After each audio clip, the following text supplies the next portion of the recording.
আমাদের ভারতবর্ষের প্রধানমন্ত্রী শ্রী নরেন্দ্র মোদীজির জন্মদিন আমরা তো ভারতবর্ষে পালন করেছি, কিন্তু ভারতবর্ষের সাথে সাথে কিন্তু সমগ্র বিশ্বই ওনার জন্মদিনের শুভেচ্ছা জানিয়েছে।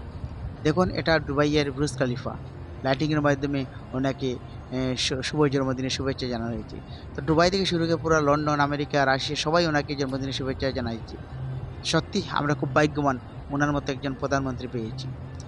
আমি ভগবানের কাছে এইটুকু প্রার্থনা করব, উনি যেন সারা জনম ভালো থাকেন এবং সুস্থ থাকেন, ওনার যেন দীর্ঘ আয়ু হয়, উনি সবসময় ভালো থাকেন। দেখুন, যেটা এই দুবাইয়ের বুর্জ খলিফার এটা ৭৫ বছর সম্পূর্ণ হওয়ার ওনার শুভ জন্মদিন সেলিব্রেট করা হয়েছে দুবাই বুর্জ খলিফায়।